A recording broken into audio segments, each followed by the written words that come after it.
Las 11 de la mañana, muy buenos días. Te damos la bienvenida como cada edición en Ahora Marbella Radio, en Radio Marbella 107.6 FM. Abrimos las puertas de la radio para que disfrutes de la banda sonora de tu vida. Está todo listo para disfrutar de esta mañana de la radio.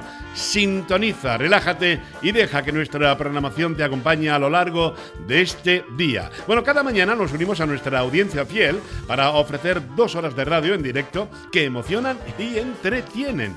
Gracias a la magia de la tecnología se nos ve a través de internet, permitiendo que nuestra audiencia en aumento se conecte de cualquier rincón del mundo. Nos enorgullece que formas parte de la familia de la radio. Bueno, un espacio donde las visitas de grandes amigos son siempre bienvenidas. Sin duda, la mañana de la radio es nuestra. Miércoles 22 de enero, vamos a mirar al cielo, cómo se nos presenta hoy nuestro municipio, Marbella. Tenemos cielos poco nubosos en la mañana y temperaturas de 14 y 17 grados. En el transcurso del mediodía habrá nubes y temperaturas de 17 a 18 grados.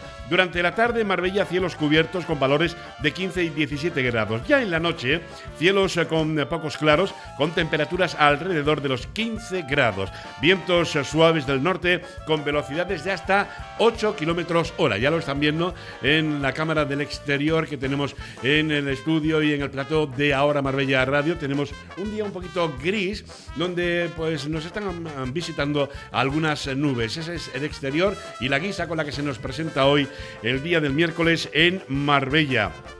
Miércoles, precisamente, se llena de optimismo en nuestra radio. Hoy nos espera un programa muy interesante y que no te puedes perder. Prepárate para disfrutar de la maravilla del directo con la visita de grandes invitados que enriquecerán nuestra emisión. Además, bueno, contaremos con nuestras secciones habituales que tanto te gustan. Recuerda, nuestro programa sirve de escaparate para dar a conocer a Marbella en el mundo, mostrando lo mejor de nuestra ciudad a toda nuestra audiencia. Sintonízanos y únete a la diversión. ¡Qué maravilla! La técnica del directo, la maravilla del directo en la radio. Ahora Marbella Radio, precisamente, se escucha y se ve en Radio Marbella 107.6 FM, también por nuestro sistema streaming en internet, en nuestra página web www.rtvmarbella.tv para todo el mundo, en nuestro canal de YouTube Radio Televisión Marbella y, como no, en ese amplio resumen que te ofrecemos en las diferentes franjas horarias de Televisión Marbella. Prestos, dispuestos, listos y preparados. Con la dirección de Antonio Borrego, la producción de Belén Gil, hoy nuestro capitán del barco radiofónico y televisivo, de nuevo está don Antonio Ortega Leiva y lo tenemos. Buenos días, Antonio, ¿cómo estás? Buenos días, muy bien, de vuelta. Bienvenido a tu casa, ¿cómo te encuentras? Muy bien, muchas gracias. Qué maravilla. Aquí acompañado. Qué maravilla, sí señor. Ahora vamos a darle la bienvenida, como siempre. Por cierto, Antonio, tenemos hoy nuestra frase, ¿no? Sí, tenemos la frase. Vamos a ver, ¿qué frase motivadora para el miércoles de esta guisa que se nos presenta? ¿Qué dice? Hoy es un día frío y soleado de enero. El invierno brilla por su propia luz. Anda, hoy es un día frío y soleado de enero. El invierno brilla con su propia luz. Miércoles bautizado como 22 de enero. Hombre, como no, también tenemos que darle la bienvenida a esta familia de la radio, a nuestra compañera en prácticas, África Rojano. África, ¿qué tal? Buenos días. ¿Cómo te encuentras? Buenos días, Jesús. Oye, bien, ¿no? ¿Cómo estás llevando tú estos días de prácticas aquí con nosotros? Pues la verdad que estoy bastante cómoda, la gente es súper maja y estoy bastante a gusto, la verdad. África, estoy aprendiendo un montón. Mírate hacia la cámara de atrás. Ahí la tienes, saluda a la audiencia. Hola. Ella, creo que me está viendo mi madre. ¿Te está viendo tu madre? Saluda a tu madre, dile algo a tu madre, va. Hola mamá, te quiero. Anda, ahí está, hola mamá, te quiero. Señoras y señores, con todos ustedes, África Rojano, que está aquí con nosotros. Gracias por estar aquí, por engrosar la familia de Ahora Marbella Radio. Gracias, Antonio, porque son nuestros pies y nuestras manos en este espacio que comenzamos ahora mismo. Y como no, como siempre, encantado, como siempre, un gran abrazo desde quien les habla, hasta rondar la 1 de la tarde. Jesús Jaén. Bueno, vamos a comenzar porque la actualidad impera y sobre todo lo que nos llega desde el otro lado del océano Atlántico. Vamos a comenzar. Verán, escuchen bien la frase. La era dorada de América empieza ahora. Bueno, pues así ha comenzado Donald Trump su primer discurso tras asumir por segunda vez en su vida el cargo de presidente de Estados Unidos. el republicano se colocó frente al estrado y anunció una serie de medidas claves para estos últimos y esos próximos 4 años, los que según Trump va a ser los mejores de la historia de América. Compañeros, vamos a bajar un poquito la sintonía porque ya estamos en pleno programa y además contarles que el presidente estadounidense se ha referido a los problemas relativos a la inmigración, su gran carta de presentación en su campaña, los problemas económicos del país, su lucha frente a las medidas impuestas por la administración Biden, su posición en política exterior y sus planes expansionistas no solo en la tierra. Ahora vamos a hablar de ello. Para hablarnos de estos puntos y mucho más de lo que conllevó el discurso inaugural en la presidencia, nueva presidencia de 4 años de Donald Trump como presidente estadounidense, tenemos a través de videollamada a todo un experto en historia de Estados Unidos, ex catedrático de Historia Contemporánea de la UMA, de la Universidad de Málaga y colaborador en diferentes tertulias de medios de comunicación. Antonio Nadal, buenos días. ¿Cómo estás, Antonio? Muy buenos días. Pues aquí agradecido en primer lugar por vuestra invitación. Muchas gracias. Bienvenido a la familia de Ahora Marbella Radio y espero que no sea la primera ni la última vez que estés con nosotros participando, sin duda alguna. Antonio Nadal, experto en historia de Estados Unidos. Si te parece, vamos a ir detallando algunas de las puntualizaciones que marcaba y a base de bien, para que se enterase todo el planeta, en el discurso inaugural como de nuevo presidente de Estados Unidos, Donald Trump. Algunos de los puntos claves de ese discurso ha sido, por ejemplo, la emergencia en la frontera sur. Antonio, dice Trump que puede militarizar la frontera y sellar los pasos de entrada al país. Antonio, ¿me oyes? Bueno, parece ser que tenemos un pequeño problema con la conexión. Ahora sí, ¿me escuchas, Antonio? Sí. Hola. Bueno, parece, de nuevo creo que tenemos la conexión con Antonio Nadal. Bueno, se va y se viene. Sí, bueno, pues ahora tenemos un pequeño problema técnico que vamos a subsanar inmediatamente. Ahora creo que sí, ya podemos restablecer la conversación contigo. Pues como te decía, el primero de los puntos que ponemos sobre la mesa, la emergencia en la frontera sur. Antonio, ¿qué nos puedes decir de eso? Bueno, yo desearía establecer de forma brevísima alguna exposición previa. Yo no soy periodista, es decir, yo soy un historiador y en consecuencia analizo los hechos como resultado, como la causística de un proceso que nos alumbra el periodo concreto del que nos vamos a ocupar. Sí. El gran fenómeno, o uno de los grandes fenómenos de la humanidad en Estados Unidos y fuera de los Estados Unidos, y que no ha sido tratado hasta ahora ni política ni de manera absolutamente seria como elemento histórico clave y posiblemente definitorio del principio del siglo XXI, es el problema de la emigración. Sí. En consecuencia nos encontramos ante un fenómeno nuevo cuya fórmula de ser, cuya fórmula de adaptar o de aceptar ha tenido en los Estados Unidos un sistema de apertura absoluta a través de las fronteras.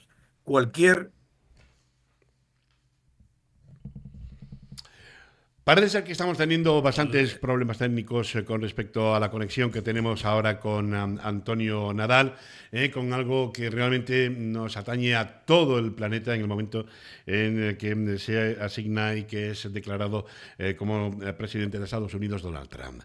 Ahora volvemos de nuevo a tener la conexión. Discúlpanos, Antonio. Sabes que la maravilla de la técnica y más un programa en directo es así, ¿no? Sí, eso se dice, son problemas del directo. Sí. Bueno, no son problemas del directo, es la maravilla del directo. Yo quiero por lo menos ser un poco más optimista, ¿no? En ese sentido. Bien. Bueno, pues decía el problema de la inmigración de toda la vida.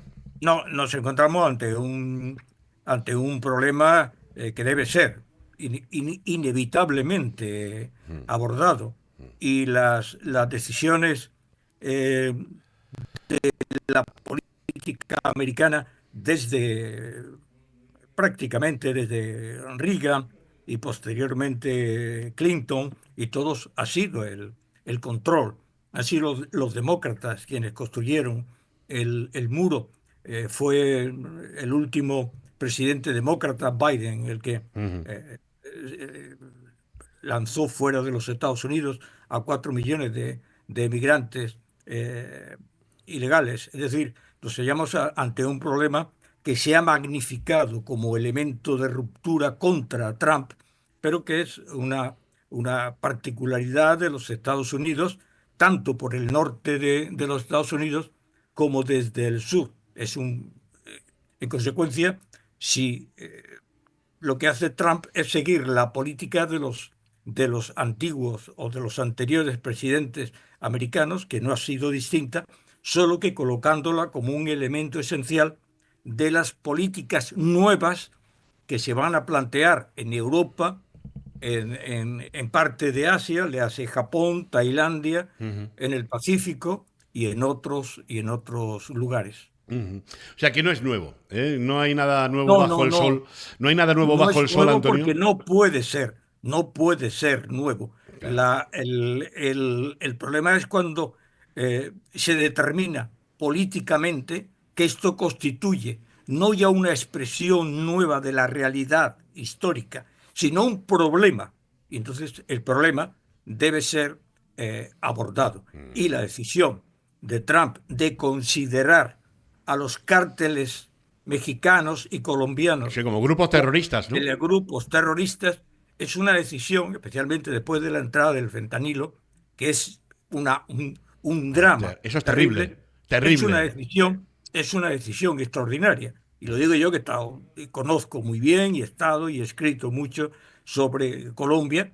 Y efectivamente el problema es de una enorme complejidad porque mientras haya consumidores, hay productores. Los Ujú. consumidores son los Estados Unidos. Los productores son Colombia, Perú, Bolivia, y los vendedores son los mexicanos. Ujú. Efectivamente, es decir, no hablamos de problemas simples, pero sí de abordar lo que ya es una tragedia de salud pública, que es especialmente la utilización del fentanilo. Eso es terrible, terrible, la mella que hace en el ser humano el fentanilo. Claro. Entonces va a seguir con la misma política que seguía con su antecesor de haber expulsado más de 4 millones de inmigrantes ilegales de Estados Unidos, y eso lo hacía un demócrata como hasta ahora ha sido el presidente Joe Biden.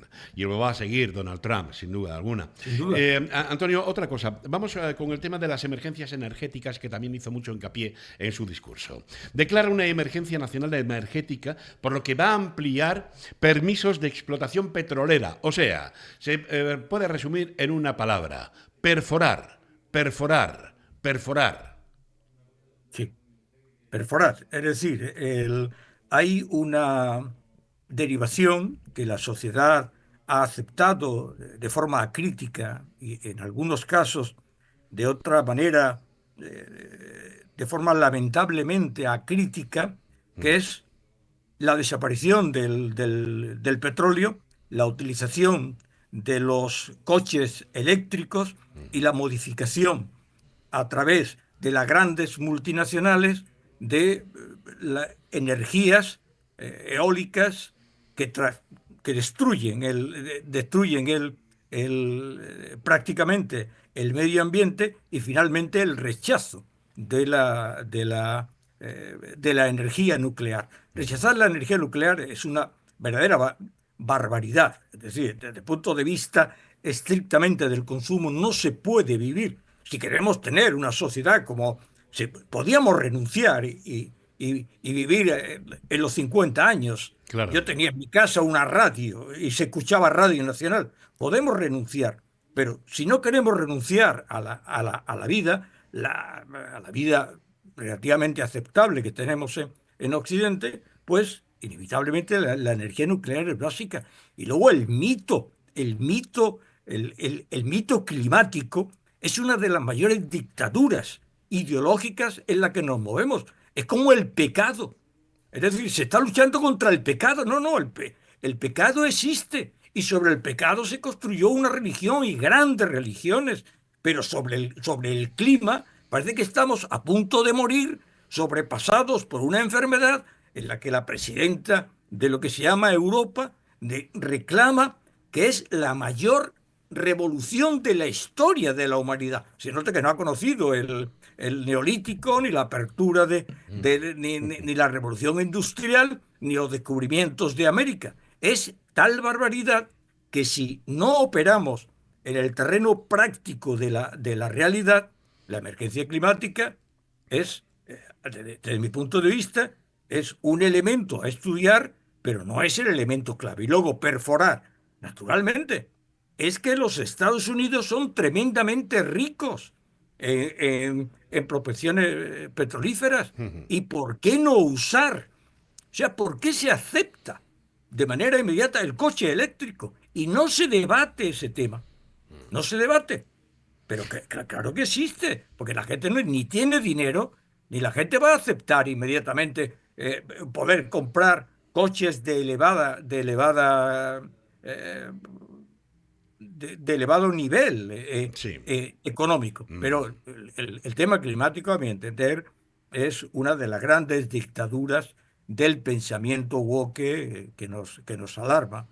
Precisamente, Antonio, del pensamiento woke vamos a dejarlo hasta para el final porque yo creo que es uno de los puntos más importantes, junto también a otra de las puntualizaciones que nos afecta bastante y muy directamente a nuestro país, en cuanto a España, como dice Trump, a la adhesión de los países BRICS. Pero eso vamos a dejarlo al final. Antonio, ¿qué te parece? Estabas ahí, estaba escuchando y estaba obviamente pues comentando entre los puntos que ha tenido Donald Trump, sobre todo el decir que ya se puede comprar la gente el coche que quiera, que le dé igual, que se compren el coche que quieran, que se olviden de tanto coche eléctrico y sobre todo el tema de descolgarse del acuerdo del clima.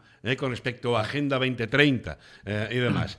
Hay otro de los puntos importantes, con los planes expansionistas que tiene Donald Trump para sus nuevos 4 años como presidente. Entre ellos, punto sobre la mesa, Groenlandia. Y ya no solo en la Tierra, sino también en Marte con la simbiosis que llega a tener ya con Elon Musk. Y entre otras cosas también, Canal de Panamá. Ahí te dejo esos 3 puntos, ¿no? Sí, bien. El espíritu, llamémosle así, en la formación de los Estados Unidos, hay que leer a Tocqueville para mostrar que nos encontramos con una nación que tiene apenas 2 siglos. En 1880 llegan a Oregón y se cierra el proceso de reconducción de un pueblo que se ha constituido en torno a una gran idea. En Occidente hemos perdido la visión espiritual y nacional de las naciones. Somos pueblos en decadencia. Llevamos 20 siglos, Occidente prácticamente ha olvidado lo que son las bases que constituyen las naciones. Y una de las bases que constituyen las naciones es el llamado sentimiento patriótico o la espiritualidad en que se gestan y se han gestado las naciones. Entonces, la idea de los Estados Unidos, la formación de los Estados Unidos, es la nueva frontera, es la marcha permanente hacia el final. Y así se estableció toda la política norteamericana, que era, primero, la expansión, el control de los Estados Unidos, la formación de los Estados Unidos, y pese a lo que se diga, un largo periodo, quizás roto por la doctrina Monroe en 1823, de América para los americanos, pero después un proceso de aislacionismo. Los Estados Unidos no han sido imperialistas como Inglaterra, como Bélgica, como Francia, como brevemente Alemania, como el Japón. Los Estados Unidos fueron tremendamente aislacionistas, vivieron en su interior y salieron en 1917 y después en 1941, cuando fueron agredidos para ganarle la guerra a Europa y para ganar la guerra en el Pacífico. El tema del Canal de Panamá. El Canal de Panamá fue construido por los Estados Unidos. Y yo que he publicado varios trabajos sobre el tema, los partidos de izquierdas de toda América, la América hispana, fueron partidarios de la creación del Canal de Panamá. Yo que conozco bien Colombia, le fueron arrebatadas las tierras a Colombia, al igual que le fue arrebatado a México todo el sur de los Estados Unidos antes de español. Y los partidos progresistas estuvieron de acuerdo con esta decisión contra el llamado panhispanismo. En contra de la hispanidad, estuvieron a favor del panamericanismo. Claro, cuando se construye el Canal de Panamá, que es una base estratégica esencial, los Estados Unidos ceden en los años 80 el control, después de todos los desastres que hubo de nuestro querido hijo de puta, como le decían a los presidentes corruptos de Panamá, especialmente a Noriega. Y, claro, después de este periodo se le entrega el Canal de Panamá. Pero es que el Canal de Panamá es un instrumento chino. Es decir, es que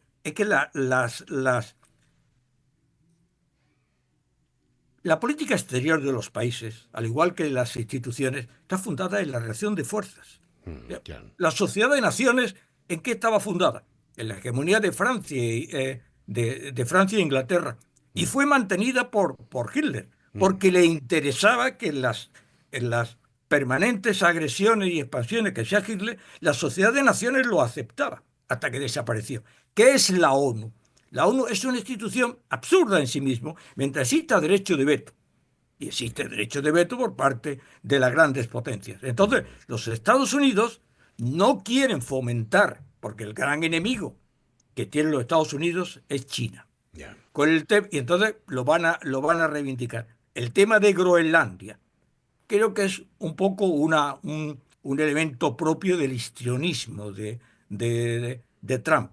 Pero, al igual que ocurrió con el norte de los Estados Unidos, yo creo que finalmente Groenlandia será de una forma u otra, o adquirida o negociada con Dinamarca, con su actual propietario. Pero por una razón simple, porque cuando se lleve a votación entre los partidos autonomistas de Groenlandia, votarán a favor de los Estados Unidos. ¿Cuál es la decisión que Trump ha llegado para hacer unos grandes Estados Unidos? Porque incluso los imperios siempre han tenido sus obligaciones. A veces las obligaciones han sido dramáticas. Yeah. Antonio, una como pregunta. los años 70. Discúlpame, ya que estamos Sí. dando un recorrido por el mapa geográfico, ¿es viable el que se pueda cambiar el nombre del Golfo de México por el Golfo de América? Vamos a ver, el Golfo de México es la expresión que le pusieron los españoles.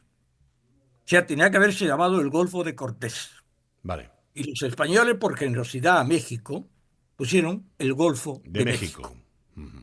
Pero claro, cuando te encuentras a los gobiernos mexicanos que odian a España por encima de todo y tienen una actitud absolutamente inconcebible con relación a lo que es España, pues sencillamente es un problema. Claro. El Golfo de México tenía que haber sido el Golfo de Cortés, porque es la zona por donde es una zona estratégica y es simbólico. Yo no voy a defender al gobierno mexicano, ni al anterior gobierno mexicano, ni a la señora que nos considera a la hispanidad y a los españoles prácticamente como bandidos que llegaron a México. Pues que debatan con México las provocaciones de la presidenta de México a los Estados Unidos. Y claro, estos son manifestaciones de tipo nacionalista que son muy bien aceptados. Es que Trump ha llegado para gobernar con los Estados Unidos y para gobernar con su público. Ahora, que lo defienda México, pero es que ese fue el nombre que le dio España al Golfo. Fue España el que dio el nombre de Golfo de México cuando México no existía.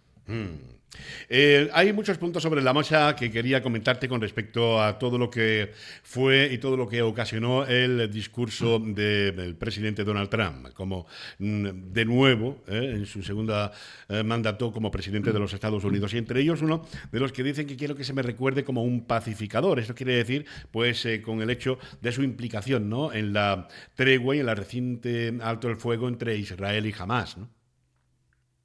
La... Cuando antes yo he dicho que los imperios tenían sus obligaciones por su fuerza, por su capacidad para determinar las directrices de la política internacional, desde luego lo que no cabe es la política de Biden retirándose Yeah. de Afganistán y dejando prácticamente el mundo al servicio de las potencias islámicas. Los Estados Unidos tienen la obligación, como gran potencia militar, de defender incluso a Europa, porque los Estados Unidos liberan Italia y los italianos odian a los americanos. Los Estados Unidos liberan Francia y el primer anuncio que hace De Gaulle es un anuncio de una Coca-Cola, escupiendo la Coca-Cola para que se tomaran vinos franceses. Entonces, efectivamente, la obligación que tiene el nuevo presidente americano es establecer sistemas de coacción, o como diría Kennan, de freno, de presión, para que se produzcan grandes acuerdos. Y esto puede hacerlo los Estados Unidos. Y ya lo hizo en otra ocasión. Pero es que la política de los Estados Unidos en los años grandes era el gran garrote, es decir, la amenaza del gran garrote. ¿Hay que pactar algo con Corea del Norte? Sin duda que no. ¿Hay que pactar con Rusia? Sin duda que sí. Porque hay que arreglar el tema de Ucrania. Y no nos engañemos. ¿Europa qué es? Si Europa hay que volver a la paz de Westfalia, hay que volver a los estados nacionales. Es una inmensa masa burocrática donde lentamente va a ocurrir igual que en los Estados Unidos. Las próximas elecciones lo van a ganar los soberanistas. Claro. Pero si no se toma ninguna decisión, es evidente que lo puede hacer. Y hay que solucionar la guerra de Ucrania y hay que solucionar el tema de Israel, que no tiene solución. Ya, Antonio, brevemente, porque nos estamos quedando sin tiempo y yo quisiera contar contigo. No te preocupes. No, por favor, no quisiera. Los profesores no nos paramos porque estamos acostumbrados a imponer. No te preocupes. No, además, a mí me gustaría contar contigo, si te parece, en próximas ediciones, porque tú nos tienes que contar muchísimo con respecto no solo a todo lo que es la historia de Estados Unidos, sino también la historia contemporánea a la cual tú eres especialista y catedrático. Vamos a dejar los dos puntos importantes al final. Primero, uno de ellos, la cultura woke, que ya ha surgido en esta entrevista. Se va a reconocer ya dos solo géneros, hombre y mujer. Nada más, cultura woke. Y otro, que es la que sí nos atañe directamente a nosotros, es que no es la primera vez que Donald Trump ha insistido en que todos los países del Tratado Atlántico, o sea, de la OTAN, debe hacer una mayor aportación de fondos para reducir el agravio comparativo. Y entre ellos lanza sus palitos a España, que la incluye, a mí eso me parece un poco, la incluye en lo que él llama los países BRICS. Países BRICS que lo conforman Brasil, Rusia, India, China y ahora España. ¿Qué les puedes decir de esto? ¿Y por qué crees tú que Donald Trump está tan enfadado con España? Empezamos por lo woke. Vale, pero tenemos brevemente unos minutos, Antonio? Sí, empezamos por lo woke. Lo woke es una degeneración de la violencia política. Sí. O sea, una nación no puede vivir en torno al 0,00001% de la población. El género es una definición gramatical. El sexo es biológico. Y en el sexo efectivamente existen dos Esto es dramático porque eso lo dices en público y te apedrean. Ya. Pero el sexo existen dos gramáticas. Existen, naturalmente, unas indeterminaciones cromosomáticas que existen, que pueden ser tratadas, pero no es el centro de nuestra vida. Ya. Una nación no puede vivir en torno a los trans como elementos simbólicos de nacimiento. Con relación al otro, a lo de España, eh, hay un memorial de agravios que va desde no levantarse Zapatero ante la bandera americana, y naturalmente no es que haya hecho una alusión a España, es que el actual presidente del gobierno, que finalmente dice que es español, es maravilloso, Pedro Sánchez es español. Esto no lo hubiéramos pensado nunca, porque él es de este país, él no es español. Entonces, él se ha convertido en el líder de un frente anti-ultraderechista, que es una broma de mal gusto, y no hace nada más que provocar para que le contesten. Ya. No le van a contestar, no le Claro. van a contestar. Y que es un país BRIC, sin duda, porque forma parte de una organización antinorteamericana en la que está Brasil, en la que está Irán. No es un país, y han contestado diciendo que no es un país emergente, que no es una nación emergente. No, es una nación descendente, porque caminamos hacia una república federal indeterminada e insólita. Y claro que va a tener problemas, claro que va a tener problemas España, Desde luego. pero que no se enteren de que los problemas de España y de los aranceles vienen de la llegada de Trump. Desde luego. Que se estudie la política agrícola con Marruecos y que se pronuncie sobre la política agrícola de Marruecos.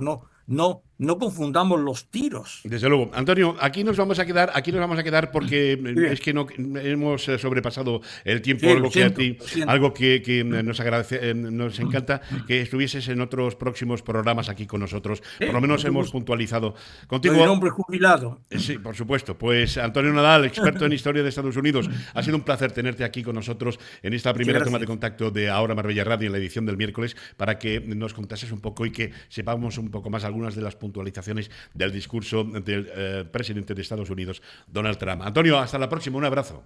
Gracias, hasta pronto. Gracias. Hasta pronto. Gracias. Hasta luego, hasta luego.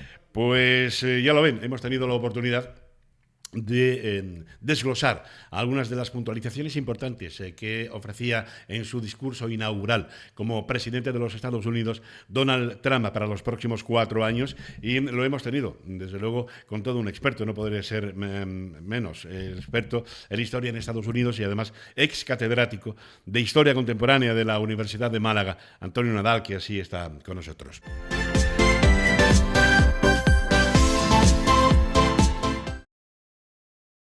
En Ahora Marbella Radio, Radio Marbella 107.6 FM y a través de nuestro sistema streaming que nos puedes ver en internet en cualquier punto del planeta, in situ y además con las diferentes y respectivas diferentes franjas horarias en cuanto a los paralelos y a hemisferios se refieren. Verán, tengo aquí pues una cosa que a mí me enorgullece tenerla en la mesa y además pues 2 obras maestras.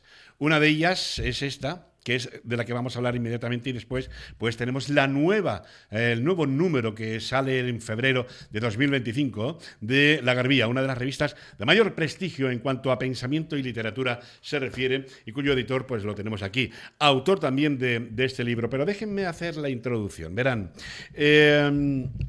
la relevancia del pan y los aceites en la dieta humana es evidente, eso está clarísimo, desde el neolítico hasta la contemporaneidad.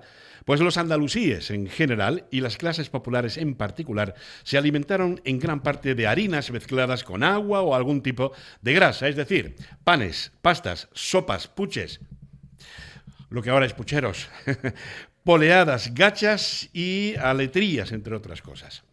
Se ha publicado esta maravilla, Panes y aceites en el Al-Ándalus. El autor, pues un gran amigo mío que hacía ya tiempo que no tenía la oportunidad de verles y que gracias a este programa volvemos a coincidir en un programa de radio. Don Andrés García Baena, buenos días. Hola, buenos días, querido amigo. ¿Cómo te encuentras? Bien. Por el momento bien. Sí, ¿no? Si no entramos mucho en detalles, como se suele decir. No, pero yo te veo fantástica. Estamos bien. Oye, 2 obras maestras me has traído, por lo menos para que se vea a la audiencia y a los espectadores. ¿Te parece que empecemos con Panes y Aceites? Perfecto. Publicación. Perfecto. Sembrar, cosechar y cocinar, qué bonito. El libro aborda, Andrés, la revolución agronómica y alimenticia en la época del Andaluz. Correcto. Es un trabajo hecho sobre otro previo que era sobre la alimentación en Al-Ándalus. Este tiene un formato muy especial, es un formato A4. Es una maravilla. Y está muy ilustrado con imágenes de diferentes museos arqueológicos de España y también anotado, quiere decir anotado con comentarios y citas a pie de página para orientarnos mejor en este mundo tan complejo como es el de la alimentación en Al-Ándalus. Desde luego, Andrés, te voy a contar una pequeña historia y además a ti te repercute directamente, sobre todo como condición de cordobés que eres, y yo como amante de la ciudad califal de Córdoba. Año 822. Llega a Córdoba un joven músico exiliado de Bagdad, viene invitado por el mismísimo emir y se llama Abul Hasan Ali ibn Nafi, aunque pronto será conocido en todo el sur de la península ibérica como Ziryab. Ibn Ziryab. Revoluciona la música y la poesía del Emirato cordobés, pero además Ziryab descubre que Al-Ándalus es un país rico en ingredientes. Huertas, cultivos, pero un poco elegante a la hora de comer. Ziryab, ya conocedor de la alta cocina de Bagdad, se convierte prácticamente en una especie de asesor culinario de la corte. No solamente culinario, sino también influyó mucho en la moda y en el vestir. Sí, señor. Implantó la pasta de dientes, los flequillos, en fin, ¿no? Sí, el flequillo recto. Sí. Trajo muchísimas influencias de Oriente y entre ellas las gastronómicas. Por ejemplo, hasta ahora la vajilla que se utilizaba era de metal y él introduce la de cristal. Y luego también el orden en las comidas también se modifica por influencia esta. Así que se empieza con la sopa, y bueno, sopa o entrante caliente, después carne o pescado y por último dulce. El postre generalmente era dulce. Entonces la vajilla, la influencia en el vestir, el flequillo recto, es decir, trae mucha influencia de Oriente. Y todas estas son asumidas por Al-Ándalus y generalizada en el contexto de la corte califal primero y después en todo Al-Ándalus. Desde el siglo XXI podemos presumir de que España ha llegado a la cumbre de la alta cocina de nuestros chefs estrellados de técnicas y platos exportados al resto del mundo. Pero yo creo, Andrés, que pocos saben que fuimos una potencia mundial en estas cosas de la mesa hace más de 1000 años, ¿no? Y eso hay que reflejarlo y se refleja en el libro, ¿no? Correcto, perfectamente. Cuando la cocina en el resto de Europa tiene connotaciones de la antigüedad, básicamente el alimento consistía en el trigo. En Al-Ándalus se perfeccionan todas las técnicas culinarias que ellos cogen de las traducciones griegas que se hacen, por ejemplo, de Hipócrates, en la época del siglo V antes de nuestra era, en la época de Pericles. El Hipócrates propone varios temas, entre ellos, por ejemplo, una idea muy básica y muy elemental, que tu alimentación sea tu tu medicina y que tu medicina sea tu alimentación. Además, él propone que el 80% de nuestros alimentos sean crudos. Todo esto los árabes lo absorben, y los hispanos musulmanes también. Y proponen pues elementos muy importantes que concretamos en este libro. Por ejemplo, en cuanto al aceite de oliva, hemos avanzado muy poco. Ellos proponen 4 variedades de tipo de aceite, que son las que tenemos hoy básicamente. El aceite onfansino, que era de aceituna en embero, recogida en agosto, y se utilizaba como vehículo para los perfumes y los ungüentos. Luego estaba Said al-Ma'a, que es el aceite por presión, el aceite virgen extra. Said al-Masra, o al-Masara, que consiste en una segunda prensión, y luego hablan de un aceite cocido, que lo que se hace es la pasta que ha quedado después de la extracción, pues se hierve, se mezcla con agua caliente y se vuelve a hacer otra presión para extraer más. Y los aceites tienen una función religiosa y una función nutritiva. Básicamente alimentan las lámparas, las mezquitas, la iluminación, al contrario del mundo cristiano, se hace hacia arriba, porque son lámparas de aceite que iluminan hacia el techo, ¿no? Hacia el techo. Y en cuanto al pan, pues también podemos hablar, aproximadamente ellos conocen casi 30 variedades de trigo, y lo que hacen es diversos tipos de pan y cocidos de diferentes maneras. Por ejemplo, se hace pan en el horno, está en el tanur o batanor, que es básicamente sí que el que conocemos ahora por el hindú, que consiste en la torta pegada en el interior de una vasija, o se cuece en el tabac, que es un plato recto, y bueno, hacen diferentes tipos de panes también. Ponen de moda el pan blanco, el pan fino, que al revés de lo que la historia de la civilización ha sugerido, que el pan blanco era el bueno y el integral, el que tiene mezcla, era más malo. Ahora esta inversión se ha producido.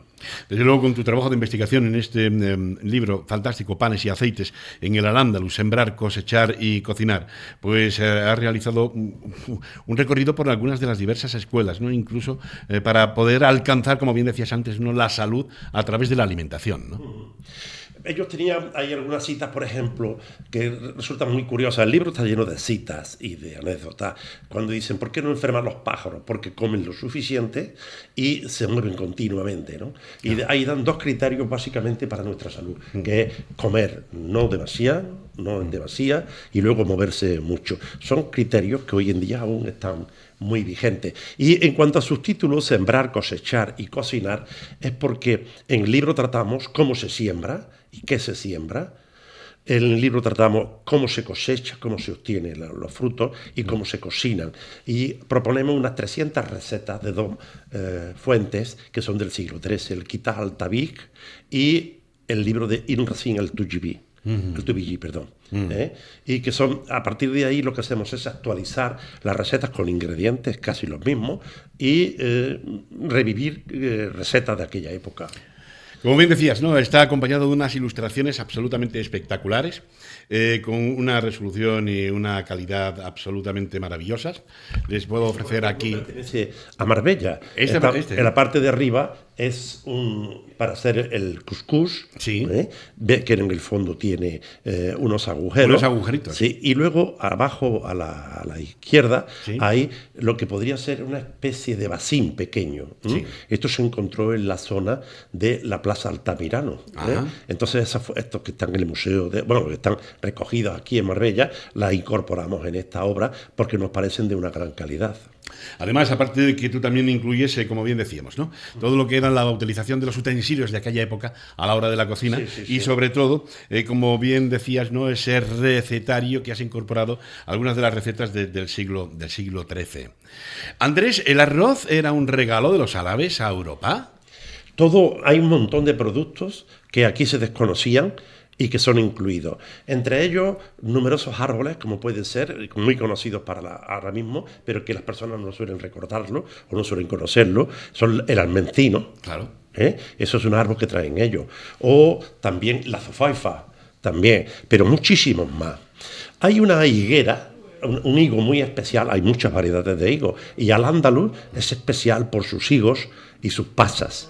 De hecho, de los 4 tratados de agricultura, hemos ido recogiendo los frutos más citados y mencionados, y en primer lugar aparece con diferencia. Eso es un trabajo arduo porque hay que coger libro por libro, obra por obra, y entre ellos aparece en primer lugar la vid o la viña, de la cual se sacan las pasas, la higuera en segundo lugar, ¿verdad? Y luego aparece el almendro, aparece la berenjena. La berenjena es un elemento muy importante en toda la cultura mediterránea. Nosotros tendemos a creer que lo que une la gastronomía o la comida o la nutrición mediterránea es el pan y es el vino y el aceite, nada menos. Existe una fractura en cuanto al vino entre el norte y el sur, que es musulmán, y el norte cristiano, pero hay un elemento mucho más que homogeneiza mucho más la cocina del Mediterráneo, que es la berenjena. Claro. La berenjena está presente más en la actualidad en los recetarios y en la cocina oriental, en la cocina siria, libanesa, turca, griega, egipcia, con el baba ganús, por ejemplo, que en la cocina occidental, que también está muy presente. Aquí en España y en Italia, y especialmente en Italia, se toma mucha berenjena. Y aquí también en diferentes formatos. Desde luego. Andrés, ¿cómo olía una cocina en la época al-Ándalus? tenemos que hacer una especie de imaginación con respecto por la cuestión siguiente. Nosotros, la proliferación de especias es muy importante. Entonces ellos hacían las cocinas algunas veces hasta una doble cocción. O a veces se cocían y después se pasaban por horno. Pero yo imagino que había una gran presencia de especias. Y todas estas especias, junto con elementos cotidianos de hoy en día, venían resaltados por un sabor. El sabor umami es uno de los sabores nuevos que los japoneses pusieron de moda. El umami está en el jamón ibérico, el umami está en el queso parmesano. Es decir, es un sexto sabor que significa como redondo. Esto lo los romanos ya lo tenían en el garum, pero ellos, los hispano-musulmanes, tenían el almorí. Dejaban fermentar cebada en la oscuridad con hojas de cabra, higo y demás, y conseguían una especie de, para que nos entendamos, de caldo de pollo o de avecrén, ¿entiendes? Para hacer una similitud, aunque distante, ¿verdad? Y con el almorí ellos conseguían resaltar todos los sabores. Y entonces las especias, la presencia del almorí, que también daba bastante aroma, pues hacen que sea un ambiente muy sensual en cuanto a la presencia del aroma o del olor en la cocina, que también está el aceite de oliva, básicamente, ¿no? Qué bueno. Verás, un paisano tuyo, yo he tenido la oportunidad, yo se lo recomiendo, me imagino que sí, que tú habrás visitado su establecimiento para que vayan a comer, porque si quieren experimentar lo que es la tradicionalidad de todo lo que se está hablando aquí sobre el tema de la gastronomía de Al-Ándalus, hay que visitar la casa, el restaurante Nor del cordobés Paco Morales. Efectivamente. Que es uno de los que ha rescatado de nuevo la gastronomía andalusí. El restaurante Nor, además, está en un barrio de mucha casta, castizo de Córdoba, como es el barrio cordobés de Cañero, que está el Nor, precisamente, fíjate, está al lado del asador de pollo de toda la vida de su padre. Y sigue el asador de pollo, ¿no? Pues ahí pueden disfrutar, ¿no?, de la comida andalusí, ¿no? Sí, efectivamente. El restaurante Nor de Córdoba es un lugar mágico para esto. Y un lugar muy especial. Señor. Veo que también lo conoce. Y es un lugar que todo el mundo... Bueno, la cocina cordobesa está ahora mismo en auge. En auge. Se está hablando ahora mismo de que una de las mejores cocinas españolas es la cordobesa. Sí, señor. Yo me ha sorprendido mucho... porque claro, cuando yo vivía allí, pues bueno, no era realmente tan fuerte, pero en la actualidad se han incorporado muchísimos restauradores que sobre lo clásico, pues han innovado muchísimo. Y ahora mismo es uno de los lugares gastronómicos más importantes de España. Y el restaurante Nor lo que hace es recrear algunos de los platos andalusíes. Yo espero que este libro les pueda servir, porque realmente viene con 300 recetas, nada más, algunas de ellas actualizadas con respecto a algunos ingredientes que pensamos que le vendrían bien a los platos tradicionales andalusíes. Y bueno, hoy la cocina andalusí está muy de moda ahora también. Desde luego. Antes de pasar a La Garbilla, el nuevo número de La Garbilla, la revista de hace ya muchísimo tiempo, estandarte también de Ediciones Algorfa y tuya, ¿no?, como editor del pensamiento y la literatura. Por último, ¿tú crees que quizá el futuro de la alta cocina de vanguardia esté la mirada al pasado? No podemos entender en la cocina, pero yo creo que en ninguna faceta de la vida, el futuro sin tener en cuenta el pasado. Aunque estos son constructos que hoy en día se cuestionan, en el sentido de si existe el futuro y si existe el pasado, ¿entiendes? Porque hablamos de un presente continuo. Pero en el término de la gastronomía sí que nosotros podemos decir que no podemos entender el futuro sin tener en cuenta el pasado. Estos hombres, los hombres andalusíes que vivieron aquí durante 800 años, y especialmente en una zona como la nuestra, como en Marbella, que es de los últimos lugares en conquistar entre el reino, entre el mundo musulmán de Córdoba y el reino granadino, hay 200 y pico años de diferencia, es decir, eso es muchísimo tiempo. Sí. Es decir, toda esta cultura permanece aquí mucho más que en Córdoba y que en Sevilla, que fue conquistado en 1235. De 1235 a 1485 hay una pila de años. Sí, señor. Hay una pila de años donde se asienta y cuece toda esta cultura andalusí durante muchísimo más tiempo, ¿no? Entonces yo creo que es imposible entenderlo, ¿eh? Es imposible entenderlo. Y ahí quedan muchos elementos que recuperar. Por ejemplo, el tema del almorí, que mencionábamos antes. Hay restauradores en la zona de Cádiz que están intentando recrear el garum romano e incorporarlo a las cocinas. Pues el almorí es un reto pendiente. ¿Entiendes? Es decir, ponerlo en marcha, porque está hecho de productos naturales y además vegetales, 100%, y es un potenciador del sabor umami, como decíamos antes, determinante. Desde luego. Vamos con el número de febrero de 2025, Antonio, de La Garbía. Aquí está el número de febrero 2025. Es una de las, quizás una de las revistas ya prácticamente en formato libro. Una de las revistas que en su tiempo fue una revista y ahora fíjense qué formato y qué presentación tiene tan maravillosa. En una de las revistas de mayor prestigio dentro de lo que es el pensamiento y la literatura. Garbía, nuevo número de febrero de 2025. ¿Qué nos vamos a encontrar aquí en este nuevo número, en nuestra nueva edición de La Garbía? Bueno, pues de nuevo hacemos un compendio de artículos que giran en este número en torno a 3 elementos. Uno de ellos es el 40 aniversario de la muerte de Vicente Alessandre. Y hay unos 14-15 artículos relacionados con Vicente Alessandre. Luego también se cumple los 40 años de la muerte de Michel Foucault, del filósofo francés. También hay 13-14 artículos relacionados con Foucault. Y luego hay otros 13 o 14 artículos que son libres, que digamos que nunca podemos eliminar de la revista porque son muy heterogéneos. Ahí se hacen reflexiones sobre arte, sobre pensamiento filosófico, sobre literatura, etcétera, etcétera. Entonces, estos 3 elementos son los que tiene el presente número. Este número de la revista se caracteriza primero por la extensión, son cerca de 40 unos 40 artículos, y luego también por la autoría. Es decir, la revista nació muy vinculada a personas de Marbella, pero el 80%, 90% de estos números son gente que pertenecen al ámbito de Andalucía, fundamentalmente Málaga, hay gente de Córdoba, hay gente de Granada, hay gente de Madrid y gente de Cataluña, filósofos de Cataluña que también participan en este número. Panes y aceites en Al-Ándalus, sembrar, cosechar y cocinar, con la inclusión de un recetario variadísimo del siglo XIII de cómo se realizaba en las exquisitas delicatessen y todas las viandas en la época Al-Ándalus, que muchos hemos retomado en herencia y que siguen prácticamente con nosotros. ¿Dónde se puede adquirir el libro? Bueno, el libro se puede obtener en la página web de nuestra editorial Ediciones Algorfa, o en cualquier librería. Ya está, hay una gran distribución en toda Andalucía. Aquí en Marbella, en la papelería Naveur se puede conseguir. Y si no, llamando directamente a mi teléfono, poniéndose en contacto con nosotros. Pero hoy en día está en todas las librerías. Casi todas las de Málaga, y Granada, Córdoba y Sevilla. ¿Y el nuevo número de febrero del 2025 en La Garbía?